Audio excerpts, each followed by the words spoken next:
Title பல்ட்டி வந்து இப்போது பாலக்காடு, கேரளாவில் பாலக்காடுக்கு அப்புறம் திருச்சூர் அந்த ஏரியாவில் பல்ட்டிங்கிற பேர் வந்து புதுசு. ஏன்னா அங்கே வந்து இந்த வேர்டை யாரும் யூஸ் பண்ண மாட்டாங்க. தமிழ்நாட்டில் எல்லாருக்கும் தெரியும் பல்ட்டியர் மச்சான் நம்ம சொல்லுவோம். தென் பாலக்காடு என்னோட ஊர்லேயும் அந்த பேர் ரொம்ப பாப்புலர். ஸோ எனக்கு வந்து புது ஒரு டைட்டில் தேவைப்பட்டுச்சு. எல்லாமே நிறைய இதில் புது விஷயங்கள் இருக்கிறதுனால டைட்டில் மட்டும் அதுவும் புதுசாக வச்சுக்கலான்னு சொல்லிட்டு நாங்கள் நிறைய யோசித்தோம். நிறைய டைட்டில் போனோம். ஆனால் இப்போ வந்து இதில் ஷெயின் அந்த கிளிம்ஸில் ஜம்ப் பண்ணியிருப்பான். அது வந்து ப்ரோவில் லைன் ஜம்ப், சூப்பர்மேன் ஜம்ப்லாம் சொல்லுவோம்.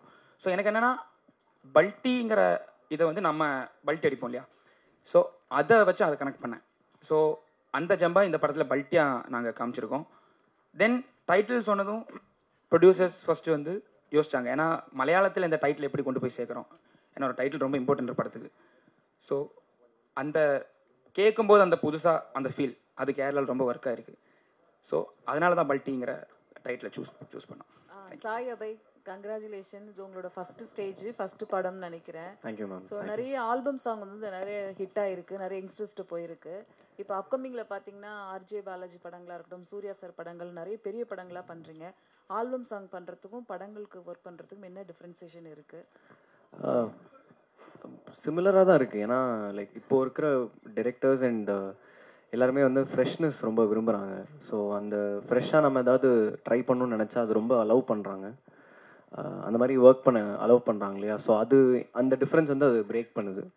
ரொம்ப லிபரேட்டிங்காகவும் இருக்கும், அட் த சேம் டைம் அந்த கதைக்கு ஏற்ற மாதிரியும் பண்ணுற மாதிரி இருக்கும். சிமிலராக தான் இருக்குது. அனிருத்துக்கும் உங்களுக்கு தான் இப்போ ஒரு காம்படிஷன் இருக்க மாதிரி. ஐயோ இல்லைங்க, அவரெல்லாம் நிறையா பண்ணிட்டாரு. நான் இப்போ தான் ஆரம்பிச்சிருக்கேன். உங்களோட ப்ரேயர்ஸ் அண்ட் பிளெஸிங்ஸ்லாம் இன்னும் நிறையா நல்லா ஒர்க் பண்ணணுமே தவிர காம்படிஷன் அதெல்லாம் ஒன்றுமே இல்லை. இன்னும் நிறைய இருக்குது. சாந்தனு சார் மலையாள படம் அப்படின்னால கேட்குறோம். மலையாளத்தில் இப்போ சூப்பர் ஹிட்டான படம் லோகா அப்படின்னு ஒரு படம். லோகா 250 கோடிக்கு மேலே இதாகிருக்கு. அதில் ஹைலைட்டான ஒரு விஷயம் அப்படின்னா இந்த கிளியே கிளியே அப்படின்னு ஒரு சாங் பூர்ணிமா மேடம் பாடினது.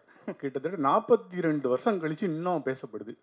அது காரணம் என்ன நினைக்கிங்க? உங்கள் படங்கள் ஒரு 42 வருஷம் கழிச்சு உங்கள் படங்களும் உங்கள் பாட்டும் அம்மா படம் மாதிரி அப்பா படம் மாதிரி பேசப்படுமா? அந்த பழைய பாட்டு அன்னைக்கு பேசப்படுறதுக்கு என்ன காரணம் நினைக்கிங்க சார்? ஃபஸ்ட்டு லான்ச் ஆகி 17 வருஷத்துக்கு அப்புறம் இன்னமும் என்னோடய பாட்டு டாக்ஸி வந்து இருக்குது. அதுக்கே நான் வந்து ஒரு பெரிய பிளெஸ்ஸிங்காக எடுத்துக்கிறேன். ரேமான் சாருக்கு அதுக்கு ஒரு பெரிய தேங்க்ஸ். அதுக்கப்புறம் நம்மளோட பாட்டு இதெல்லாம் வந்து பேசப்படுமா இல்லைன்னு தெரில. 40 வருஷத்துக்கு அப்புறம் நம்ம இன்னும் இண்டஸ்ட்ரியில் வந்து ஒரு நல்ல நடிகர்னு ஒரு பேர் எடுத்தாலே ரொம்ப பெரிய விஷயமா நான் எதிர்பார்க்குறேன் நான். ஸோ அந்த பிளெஸ்ஸிங் எனக்கு கிடைச்சாலே நான் போதுன்னு பார்க்குறேன். நான் முன்னாடியே சொன்ன மாதிரி வெற்றி அப்படிங்கிறது நிறைய பெர்ஸ்பெக்டிவில் தீர்மானிக்கப்படுது. பட் என்றைக்குமே வந்து நம்ம யார் எந்த வீட்டிலேருந்து வரோம், எந்த பேக்ரவுண்ட்லேருந்து வரோம் முக்கியம் இல்லாமல் டெடிக்கேட்டடாக ஹார்ட் ஒர்க்கோடு நம்ம வந்து உழைச்சிக்கிட்டே இருந்தோம்னா ப்ரெஸ்ஸும் சரி பப்ளிக்கும் சரி என்றைக்குமே சப்போர்ட் பண்ணிக்கிட்டே இருக்கீங்க. ஐ திங்க் அதனால தான் நான் சொன்னேன் இந்த சாந்தனு பாக்யராஜ் அண்ட் சாந்தனு ஆரம்பிச்சும் போது சாந்தனு பாக்யராஜாக ஆரம்பித்தேன்.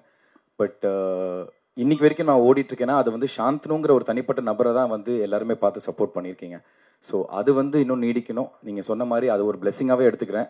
நீங்கள் சும்மா சொன்னீங்களா இல்லை ஆத்மாத்மா சொன்னீங்களான்னு தெரியல. 40 வருஷத்துக்கு அப்புறம் எனக்கு அது என்னோட பேர் இன்னும் நின்று எல்லாரும் என்னை பற்றி பேசினாங்கன்னா அது ஒரு பெரிய பிளெஸ்ஸிங் தான் சார். இயக்குனர்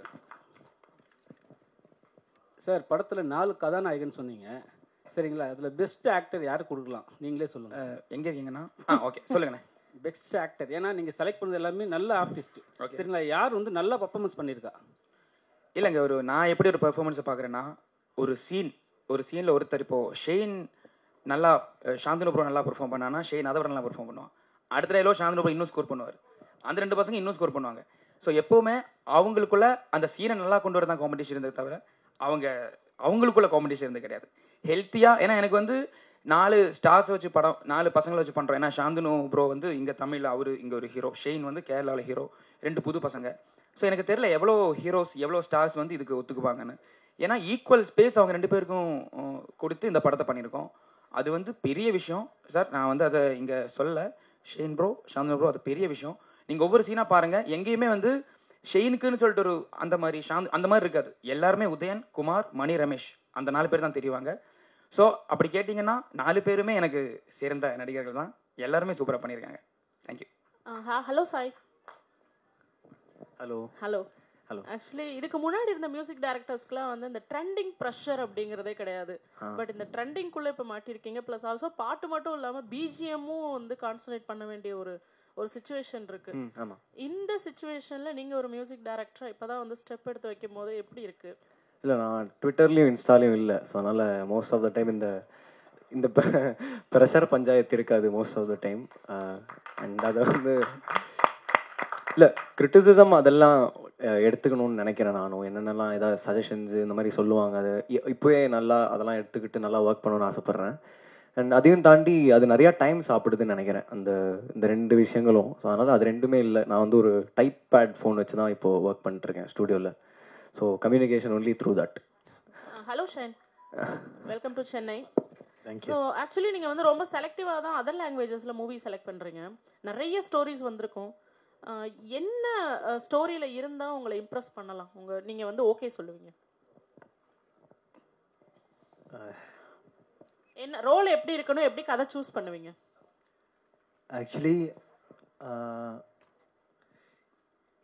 இப்போ நான் யோசிக்கிறேன்னா ஒரு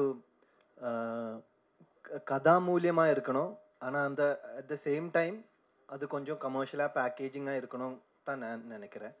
ஆனால் அப்படி இருந்தால் மட்டும்தான் தியேட்டரில் ஒரு கொஞ்சம் நிறைய ஆடியன்ஸை, ஐ மீன் மாஸ் ஆடியன்ஸில் கூட அட்ராக்ட் பண்ண மாதிரி. ஆனால் எப்படி சொல்கிறது, மசாலா என்டர்டெய்னர் மாதிரி இல்லை, கண்டென்ட் இருக்கணும். ஆனால் அதில் கொஞ்சம் கமர்ஷியல் ஃப்ளேவரும் எல்லாம் இருந்தால் கொஞ்சம் கூட ஆடியன்ஸ்க்கு ஐ மீன் மாஸாக அட்ராக்ட் பண்ண முடியும் தான் நான் நினைக்கிறேன்.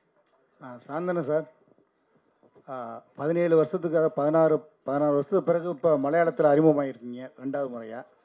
உங்களுக்கு என்ன மாதிரியான இதை ஏற்படுத்தி தரும் அந்த படம் உங்களுக்கு? சார், நான் முன்னாடியே சொன்ன மாதிரி சாந்தனு பாக்யராஜா அப்படின்னு பார்க்காம தங்கம்ல நடித்த சாந்தனு, ப்ளூ ஸ்டாரில் நடித்த சாந்தனு பார்த்து தான் வந்து உன்னி எனக்கு இந்த வாய்ப்பு கொடுத்தாரு. ஸோ அதுவே எனக்கு ஒரு பெரிய வெற்றியாக நான் பார்க்குறேன். அது ஒரு வெற்றியாக பார்க்குறப்போ கண்டிப்பாக இந்த குமார் கதாபாத்திரத்தில் இது நான் ஆக்சுவலாக ப்ளூ ஸ்டாரோட நான் நிறைய கம்பேர் பண்ணியிருக்கேன், சில இன்டர்வியூஸில் பேசியிருப்பேன். ப்ளூ ஸ்டார் அந்த ராஜேஷ்ங்கிற கதாபாத்திரத்துக்கு எத்தனை கிராஃப்ஸ் இருந்துச்சோ அவ்வளோ ஸ்கோப் இருந்துச்சு எனக்கு பெர்ஃபார்ம் பண்ணுறதுக்கு. பிகாஸ் ஃப்ளாட்டாக ஒரு இமோஷனில் ஒரு கிராஃபில் போகாமல் ஒரு கதாபாத்திரத்துக்கு நிறைய கிராஃப்ஸ் வரப்போ வந்து நம்ம பெர்ஃபார்ம் பண்ணுறதுக்கான ஸ்கோப் இருக்கும், நிறைய இமோஷன்ஸ் காட்ட முடியும். அந்த மாதிரி வந்து இந்த குமார் கதாபாத்திரம் வந்து ஒரு பெரிய கிராஃப் இருக்குது, ஏகப்பட்ட இமோஷனல் சேஞ்சஸ் இருக்கும். ஃப்ரெண்ட்லியாக இருப்பான், திடீர்னு நெகட்டிவாக இருப்பான், திடீர்னு ஒரு கில்ட் ட்ரிப்குள்ளே போவான், அதுக்கப்புறம் எதையுமே சமாளிக்க முடியாத ஒரு சூழலில் மாட்டிக்கிற மாதிரி ஒரு சுச்சுவேஷனில் இருப்பான். ஸோ இது ரொம்ப ஒரு ட்ரிக்கியான ஒரு கேரக்டர். ஒரு கத்தி மேலே நடக்கிற மாதிரி, லைட்டாக இப்படி ஸ்லிப் ஆச்சுன்னா அவன் நெகட்டிவ் ஆயிடுவான், இல்லை அப்படி ஸ்லிப் ஆச்சுன்னா ரொம்ப பாசிட்டிவாக தெரியுவான். ஸோ ரெண்டுத்துக்கும் நடுவில் பெர்ஃபார்ம் பண்ணணும். அதை நான் எந்த அளவுக்கு பண்ணியிருக்கேன்னு தெரில, நீங்களாக தான் பார்த்துட்டு சொல்லணும். பட் டைரக்டர் அண்ட் ப்ரொடியூசர்ஸ் எல்லாருமே படம் பார்த்துட்டு அவங்க ரொம்ப ஸ்ட்ராங்காக பிலீவ் பண்ணுறாங்க. இது மலையாளத்தில் வந்து எனக்கு கண்டிப்பாக இதுக்கப்புறம் உங்களுக்கு நிறைய கால்ஸ் வரும். அண்ட் என்ன பர்டிகுலராக நம்ம சொல்லியிருக்காங்கன்னா, தயவு செஞ்சு எங்ககிட்ட கேட்டு அடுத்து கமிட் பண்ணுங்கள். பிகாஸ் இந்த படம் பல்டி ரிலீஸ் ஆனதுக்கப்புறம் உங்களுக்கு நிறைய கால்ஸ் வரும் மலையாளத்தில். ஸோ அதை வந்து கரெக்டாக சூஸ் பண்ணி எடுத்தீங்கன்னா உங்களுக்கு மலையாளத்தில் ஒரு பெரிய கிராஃப் ஏறும்னு சொல்லியிருக்காங்க. ஸோ நம்மளுக்கு எல்லா சினிமா ஒன்று தாங்க, தமிழ் சினிமா இருக்கட்டும் மலையாள சினிமா, அது ரெண்டுத்திலே நடிக்க மட்டும் தான் நம்ம ஆசைப்பட்டு வரும். நம்மளோட உழைப்பை மட்டும் தான் நம்மளால் போட முடியும். சக்ஸஸ்ங்கிறது அதெல்லாம் தாண்டி. பட் அந்த உழைப்பை நம்ம 100% போட்டுகிட்டே இருந்தோம்னா அதுதான் இன்றைக்கி என்ன 17 வருஷம் கூட்டு வந்திருக்கு. அதை நான் ஸ்ட்ராங்காக நம்புகிறேன். ஸோ கண்டிப்பாக பல்டி முடிஞ்சதுக்கப்புறம் அதோட வரவேற்பு எப்படி இருக்குங்கிறது படம் பார்த்துட்டு நீங்கள் ஆடியன்ஸில் தான் சொல்லணும். பட் கண்டிப்பாக என்னோட உழைப்பு வீண் போகாது அப்படிங்கிறத நம்புகிறேன். அது அந்த உழைப்புக்கு இவங்கெல்லாம் ஒரு வாய்ப்பு கொடுத்த எனக்கு அது ஒரு பெரிய நன்றி சொல்லிக்கிறேன் சார். டைரக்டர் உன்னி சார், செல்வராகவன் வந்து அவர்கிட்ட கதை சொல்கிறதுக்கே நீங்கள் பயந்தீங்க. இங்கே தான் இருக்கேன். சொல்லுங்கண்ணே. செல்வராகவன்கிட்ட கதை சொல்லவே பயந்தீங்க. ஆமாம். அவர்கிட்ட இப்போ வேலை வாங்கியிருக்கீங்க. அவருடைய கேரக்டர் பேர் என்ன? அவர் என்ன மாதிரி கேரக்டர் நடிச்சிருக்கிறாரு? அவருடைய கேரக்டர் பேர் பொற்தாமரை பைரவன். அவர் வந்து இதில் ஒரு என்ன சொல்கிறது, ஸ்பாயிலர் ஆகக்கூடாது, ஒரு antagonist, one of the antagonist. அதை விட புதுசாக ஒன்று பண்ணியிருக்காரு. ஸோ வை செல்வா சார்னா, இந்த படத்தில் எங்களுக்கு வந்து இது வரைக்கும் அந்த மூடில் விஷுவலாக அந்த மாதிரி இமேஜ் வராத ஒருத்தர் வேணுங்கிற மாதிரி இருந்துச்சு. ஸோ அதனால தான் செல்வா சாரை சூஸ் பண்ணோம். ஸோ அவர் நிறைய நல்லா பண்ணியிருக்காரு. இதில் எனக்கு மெமரபிளான மூமெண்ட்ஸ் எப்படின்னா, எல்லாருக்கும் எல்லா டைரக்டருக்கும் வந்து எல்லாருக்கிட்டையும் ஒர்க் பண்ணும்போது செல்வா சார் மட்டும் கால் ஷீட் மட்டும் நான் தேடி பார்ப்பேன், நாளைக்கு வராரா, 22 நாள் ஒர்க் பண்ணியிருக்காரு நம்ம கூட. ஸோ என்னென்னா நான் கேட்டிருக்கேன் அவருக்கு, சார் நான் வந்து ஸ்போர்ட் எடிட்டெலாம் நீங்கள் பார்க்குறதுல என்ன சார்? இல்லை உன்னி அது தெரியும் எனக்கு, எப்படி வருது படம் எப்படி வருது எனக்கு தெரியும். அதுதான் எனக்கு வந்து ஃபஸ்ட்டு கிடைச்ச அவார்ட் செட்டில். ஐ திங்க் 50வது 60வது நாள் நான் கேட்டேன், சார் இவ்வளோ நாள் படம் முடிஞ்சிருக்கு, நீங்கள் ஒரு சீன் வந்து பார்க்கல. இல்லை ஒன்று எனக்கு தெரியும்னு சொன்னார். அது பெரிய ஒரு விஷயம். ஸோ செல்வா சார் கேரக்டர் வந்து இதில் மலையாளம் பேசியிருக்காரு, அது பெரிய surprise. I think trailer 21 release பண்ணுறோம், அதில் உங்களுக்கு தெரியும். அவரும் என்னென்னா அந்த பார்டரில் இருக்கிற கேரக்டர் தமிழ் பேசணும், தென் மலையாளம் தமிழ் சாயலில் பேசணும். அவருக்கும் அது சேலஞ்சிங்காக இருந்துச்சு. தென் ஃபஸ்ட்டு நான் கேட்டேன், சார் சில டைலாக்ஸ் தமிழுக்கு மாற்றணுமா? இல்லை நான் மலையாளமே பேசுகிறேன்னு சொல்லிட்டு நிறைய எஃபர்ட் எடுத்து அவரும் மலையாளம் பேசியிருக்காரு. சிம்பிளாக சொல்லணும்னா டெவலிஷ், அதான் செல்வா சார் கேரக்டர் இதில் நான் சொல்லுவேன். பாருங்க. Director. Yes, சொல்லுங்க. Congratulations. Thank you. The teaser looks fantastic. Shantanu in particular, you look very, very good. Thank you. Okay, coming back to you. உங்க படம் வந்து this is about கபடி இல்லைங்களா? Pro Kabaddi is going on right now. And இன்னொரு பக்கம் traditional kabaddi இருக்கு. There's a slight difference between both variants of the sport. இந்த படத்துல நீங்க எந்த ஃபார்ம் ஆஃப் கபடியை வந்து டீல் பண்ணியிருக்கீங்க? 1. 2, the inspiration for the story. எங்கிருந்து, where did the story start from? What was the spark for the story? And 2, usually Malayalam has very good writers. In fact, most of your films work big time because you have specialists for that. உங்க படம் நீங்களே எழுதியிருக்கீங்க. Have other writers contributed, helped in any way?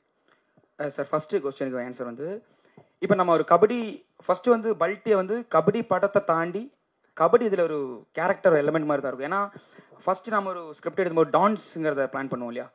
ஒரு sports படம்னா climax வந்து அந்த hero அந்த ஸ்போர்ட்டில் ஜெயிக்கிறானா இல்லையா, அந்த மாதிரி இருக்கும் நிறைய. அதையே பிரேக் பண்ணியிருக்கோம். ஏன்னா கபடி இதில் இருக்குது, ஆனால் இது வந்து ஃபுல் அண்ட் ஃபுல் கபடி படம் கிடையாது. பட் கபடி இருந்திருக்கும், கபடியோட எலிமெண்ட்ஸ் படம் ஃபுல்லாக இருக்கும். அப்புறம் ப்ரோ கபடி நம்ம வந்து ஆல்மோஸ்ட் 90 இல்லை 100% தமிழ் சினிமாவில் வந்த எல்லா கபடியும் நம்ம மண்ணில் தான் பார்த்துருக்கோம். ஏன்னா அந்த மாதிரி தான் பண்ணியிருப்பாங்க. எங்களுக்கு என்னென்னா நிறைய ஜம்ப்ஸ், நிறைய ட்ரிக்ஸ் யூஸ் பண்ண வேண்டியதாக இருக்குது. இப்போ எப்படி சொல்லணும்னா அதுக்காகவே ஒரு எக்யூப்மெண்ட் கொண்டு வந்து அந்த மாதிரி ஷூட் பண்ணோம். இப்போ ஷெயின் வந்து ஒரு ரைட் போனால் ரைட் போய் திருப்பி வர்ற வரைக்கும் சிங்கிள் ஷாட்லாம் பிளான் பண்ணியிருக்கோம். ஏன்னா இந்த படத்தில் கபடியை காமிக்கிறோம், அப்போ ஒரு ஸ்டடி ஒரு R&D பண்ணும்போது பின்னாடி போகும்போது கபடி எல்லாத்தையும் பார்க்கும்போது புதுசாக என்ன பண்ணலாங்கும்போது ஓகே நம்ம வந்து இதை ப்ரோவாக பண்ணலாம், மேட்டில் பண்ணலாம். ஸோ அப்படின்னா நிறைய ட்ரிக்ஸ் பண்ண முடியும், அந்த இன்ஜுரி அது அந்த பிரச்சனை வராது சொல்லிட்டு நாங்கள் ப்ரோவோடைய விதிமுறைகளை யூஸ் பண்ணியிருக்கோம். தென் சேம் டைம் அந்த லோக்கல் டச் விடக்கூடாது அந்த கமெண்ட்ரியில். ஏன்னா இப்போ ப்ரோ பார்த்தீங்கன்னா கமெண்ட்ரி வேறு மாதிரி இருக்கும். நம்ம வந்து இந்த கபடியை நம்ம மக்களுக்கு கொடுக்கும்போது அந்த கபடியில் இருக்கிற அந்த நார்மல் லோக்கல் கபடியில் இருக்கிற அந்த ஃப்ளேவர், அந்த டைலாக்ஸ், அந்த குசும்பு எல்லாமே வேணும். ஸோ அதுவும் இருக்கும் இதுவும் இருக்கும், ரெண்டும் மிக்ஸ் பண்ணி தான் பண்ணியிருக்கோம். என்ன இதில் கபடியில் புதுசாக இருக்குன்னா அந்த ரைட்ஸ் எல்லாமே நேஷ்னல் பிளேயர்ஸ் தான். இப்போ இதில் 4 பசங்கன்னு சொன்னால ஒரு பிளேயர் வந்து இந்தியன் பிளேயர் ஜெக்சன், அவர் இந்தியா அண்டர் 19 ஐ திங்க் விளையாடிருக்காரு. ஸோ தென் இதில் opposite team Selva sir team பொறுத்தாமரை கபடி குழு, ஐ திங்க் அது வரல இன்னும், ட்ரைலரில் வந்துடும். அதில் வந்து ஐ திங்க் 7 பிளேயர்ஸ் வந்து ப்ரோவில் விளையாடினாங்க. ஸோ அதுவே வந்து எங்களுக்கு ரொம்ப இன்ட்ரெஸ்டிங்காக இருந்துச்சு. நிறைய ஆக்டர்ஸை சூஸ் பண்ணி அவங்களுக்கு கபடி கற்றுக்கிறத விட கபடி விளையாடுற எல்லாரையும் கொண்டு வந்துடலான்னு சொல்லிட்டு ப்ராப்பராக கொஞ்சம் ப்ரொஃபஷனலாக தான் கபடியை ட்ரீட் பண்ணியிருக்கோம். தென் 2வது கேள்வி ரைட்டிங். இப்போ வந்து முதல் படம் மட்டும் சார் எப்படின்னா நம்ம வந்து 5 வருஷம் 6 வருஷம் எவ்வளோ வருஷம் நம்ம அதை பற்றி யோசிச்சிருப்போம்னு தெரியாது. ஏன்னா முதல் படத்தோடைய கதை அதுக்கு டைம் லைனே இல்லை. நான் 20 வயசில் ஃபஸ்ட்டு டேரக்டராகனு யோசிச்சேன்னா அப்போ இருந்து என் மைண்டில் ஒரு ஐடியா வந்திருக்கும். அதை ஃபில்டர் பண்ணி வேறு கதைகளுக்கு ட்ராவல் பண்ணி மறுபடியும் அதுக்கு போய் நம்ம ஒரு கதையை சூஸ் பண்ணுறோம். அது வந்து அவ்வளோ டைம் நமக்கு கிடைக்குது. ஸோ நான் வந்து எல்லாத்தையும் எழுதி முடிச்சு நான் கதை எனக்குள்ள ஒரு கான்ஃபிடன்ஸ் வந்துச்சு இதுக்கு ஓகே. ஏன்னா என்னுடைய டீம் எல்லாருக்கிட்டையும் டிஸ்கஸ் பண்ணி கதை சொல்லி அந்த கிராஃபை சொல்லி பிளாட் பாயிண்ட்ஸை சொல்லி அதை சேஞ்ச் பண்ணி மறுபடியும் எழுதி அந்த டைம் கிடைச்சது. நான் எப்போவுமே ஹெல்த்தியாக தான் பார்ப்பேன் கொலாபரேட் பண்ணுறதுக்கு அதர் ரைட்டர்ஸ் கூட. அது வந்து பெரிய விஷயம், ஹெல்த்தியான விஷயம். ஸோ அடுத்தடுத்த கட்டங்களில் நமக்கு அந்த டைம் கிடைக்காது இருக்கும்போது கண்டிப்பாக கொலாபரேட் பண்ணுவேன். இதுக்கு வந்து டைம் இருந்துச்சு நமக்கு. ஐ திங்க் அதான் சொன்னேன், டைமே இல்லை. பல்ட்டியோடைய ஸ்கிரிப்ட் எத்தனை டைம் எடுத்து எழுதுனேன்னா எல்லாம் போன ஒரு 5 years 4 years மைண்டில் இருந்திருக்கும். தென் 1 year 1.5 year எழுதினேன். ஸோ அதனால் தனியாக எழுதி அதை நான் ஃபீல் பண்ணேன். தென் டிடி ராமகிருஷ்ணன் சார்னு சொல்லிட்டு கேரளாவில் பெரிய ரைட்டர். இதில் வந்து சில இடங்களில் கொஞ்சம் ஸ்ட்ராங்கான லார்ஜர் தேன் லைஃப் தாண்டி சில வேர்ட்ஸ் தேவையாக இருந்துச்சு. படத்தில் ஒரு வாய்ஸ் ஓவர் ட்ரீட்மெண்ட் பண்ணியிருக்கோம். அதுக்காக நான் அவர் வந்து எழுதியிருக்காரு, அந்த அடிஷ்னல் டைலாக்ஸ் அவர் எழுதியிருக்காரு. அதுவும் எனக்கு ரொம்ப இன்ட்ரெஸ்டிங்காக இருந்துச்சு. Shanthanu sir thank you sir. நீங்கள் இப்போ வந்து சக்ஸஸ்ஃபுல்லாக வருது வந்து உங்களுக்கே தெரியும். மல்டி டாக்ஸ் ஹீரோஸ் கூட நடிக்கும் போது உங்களுக்கு வந்து ஒரு லெவல் வந்து உங்களுக்கே தெரியும். ஏன்னா நல்லா ஒரு ரேஞ்சில் போகிறீங்க, ஒரு கலெக்ஷன் ஆஃப் பாக்ஸ் ஆஃப் கலெக்ஷன்லாம் வருது. இப்போ சோலோவாக நடிக்கும் போது ஒரு டென்ஷன் டைட்டெல்லாம் இருக்கும். இதில் எப்படி உங்களுக்கு தோணுது? மல்டி டாக்ஸ் நடிக்கும் போது ஒரு ஃப்ரீடமாக இருக்குதா எப்படி? அப்படி இல்லை சார். அது எண்ட் ஆஃப் தி டே இது வந்து என்னோட படமும் தான். எப்படி ஷேன் இது அவரோட படம்னு ஃபீல் பண்ணுறாரோ, இது வந்து நானும் ஈக்குவலாக ரோல் பண்ணியிருக்கேன்னா அது என்னோட படமும் தான். நாளைக்கு படம் வந்து அந்த அளவுக்கு கலெக்ஷன் ஆகலைன்னா அது வந்து ஒரு ப்ரொடியூசருக்கு எந்த அளவுக்கு பாதிக்குமோ, ஒரு டேரக்டர் எந்த அளவுக்கு பாதிக்குமோ, கூட நடித்த நடிகர்களுக்கும் அதே பாதிப்பு தான் இருக்கும். ஸோ அந்த ப்ரெஷருங்கிறது எல்லாருக்குமே அது சோலோவாக நடித்தாலும் சரி, மல்டி ஸ்டாரில் நடித்தாலும் சரி, அதே ப்ரெஷர் தான் எல்லாருக்குமே இருக்குது.